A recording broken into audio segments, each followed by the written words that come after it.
My name is Diana Felton. I'm a board certified physician in emergency medicine and medical toxicology. I currently work at the Department of Health as the chief of the Communicable Disease and Public Health Nursing Division, and I was previously the state toxicologist for the Department of Health. There are a lot of benefits for people in terms of healing and growth and recovery and being able to go back to their homes and their businesses and salvage, potentially salvage items or meaningful parts of their lives. We think that's really important. But it is important that people take steps to protect themselves from the hazards. It is possible to go into the area safely with the appropriate protective equipment and by taking certain precautions. There's materials that we think are likely to be present in the ash and dust and soot in the burned areas include chemicals that are the result of burning household materials. So things like lead and asbestos and arsenic and other heavy metals.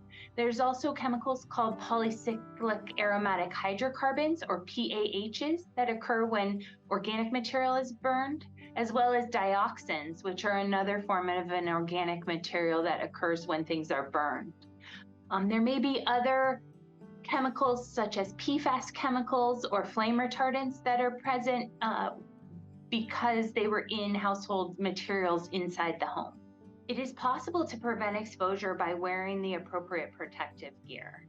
We really feel that people can safely enter the impacted area even with these chemical toxins present, as long as they're careful about protecting themselves and preventing exposure. The Department of Health has been working closely with the EPA and the county to evaluate the air quality in the burned areas, both in West Maui and in Upper Kula. Some initial testing was done using portable air monitors as well as air sampling using specialized devices that collect samples from the air over a 12 to 24-hour period. That initial preliminary data has come back. Granted, it hasn't been validated or confirmed by independent third party, but so far that data looks very good. They were not able to detect any lead or asbestos or arsenic in the air. They did detect a small amount of particulate matter, but nothing that's outside the range of what we would expect on Maui under normal conditions. In addition, there were small detections of what we call VOCs, or volatile organic compounds. And these were detected in small amounts, but below the level that is thought to be able to cause any human health impacts.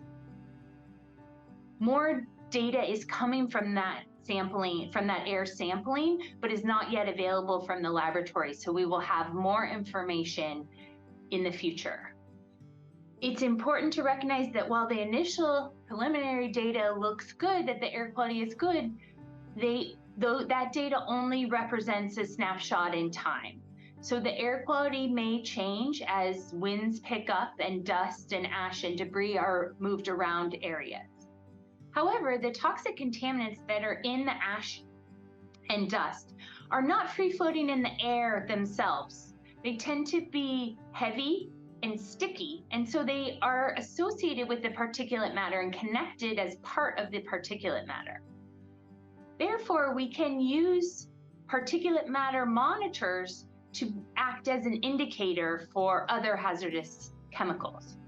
So the Department of Health, in conjunction with the EPA and the county, has placed a significant number of air monitors around the impact zone in Lāhainā and some in Upper Kula, and those can be viewed online in real time. And if those are showing that there is no particulate matter, it's unlikely that there are any hazardous chemicals in the air as well. Of course, these conditions can change rapidly and may be different from small location to small location. And it's important to recognize that particularly if the winds change or if there's a lot of heavy debris removal or other machinery use in the impacted area, it may affect the air quality. Going into the impacted area, it's really important for people to prepare appropriately. We want to make sure people are aware of the risks and that they understand the hazards, the potential hazards. It's important to wear appropriate protective gear to protect themselves from injury and also from exposure to those hazardous materials. It's also very important to be prepared and aware of the risks of heat-related illness, as it could be very hot out in the sun in Lāhainā. In addition, this experience may be very difficult emotionally for people, and we want people to be prepared for likely symptoms of stress and anxiety and panic and sadness. People that are re-entering the impacted area, we highly recommend that they bring a change of clothes to change into immediately after they leave the impacted area, as well as trash bags to store their prior clothing. In addition, they're going to want to bring a lot of water to drink and other hydrating liquids, electrolytes and such, as it may be very hot out in the impacted area, and we want to prevent heat-related illness and dehydration. The appropriate protective gear will prevent exposure to the hazardous chemicals and make the experience of re-entering the impacted zone safe. The best things to wear are goggles to protect the eyes, coveralls to go over the clothes and cover the skin, gloves, shoes and socks, and booties to go over the shoes. In addition, it's very important to wear a well-fitting mask or respirator to prevent any inhalation of these chemicals. N95 masks that fit well and are worn properly will prevent exposure through an inhalational route and will make entering the burn zone and working in the ash safe. Cloth masks and surgical masks that we're all used to wearing from the COVID-19 pandemic are not adequate to prevent exposure to the small particulate matter and some of the hazardous toxins in the ash and soot and dust. Instead, it's really recommended that people wear a well-fitting N95 mask or a P100 respirator. Both of these types of facial protection will prevent exposure to the hazardous chemicals and the particulate matter in the ash and the soot and the dust. It's really important to recognize that the hazardous materials that may be in the dust and debris and ash are particularly harmful for the developing brain. So that means kids and babies in utero are at highest risk for the effects of these toxins. So we really recommend that children and pregnant people do not go into the impacted areas and do not help with cleanup. Pets also shouldn't go into the area. It's important to try to minimize the amount of ash that's disrupted up into the air. We recognize that some people will want to sift through the ash and dust and soot, and that may create some airborne ash, but we hope that can be minimized, as that's really where the risk of exposure may come from. But it's also important to think about other ways to minimize spreading around the ash or aerosolizing it. So you want to avoid using leaf blowers or vacuums or washing it down into storm drains. It's really important that while you're in the impact area that you do everything you can to avoid unintentionally ingesting small particles of ash or dust.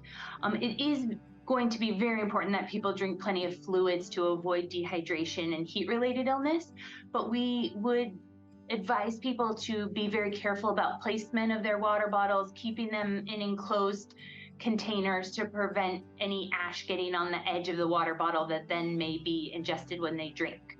We also strongly recommend that people don't eat in the impacted area just to avoid any unintentional ingestion that way.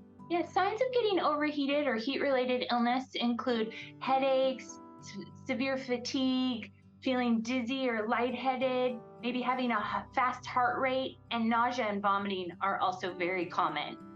If people experience any of those kinds of symptoms while they're out there, they should immediately stop what they're doing, seek shade, drink lots of water, and if the symptoms don't resolve very quickly, they should seek medical evaluation immediately. Re-entering the impacted areas where loved ones were lost, along with homes or belongings and businesses, may be very difficult emotionally. People may feel profound sadness, fear, anxiety, panic, anger, and other feelings that cause emotional distress. This is all very normal and may occur in the moment or may come up later for people. If people are feeling any of these kinds of feelings, we really encourage them to seek help at the Lāhainā Comprehensive Health Center. It's open 7 days a week from 9 to 4.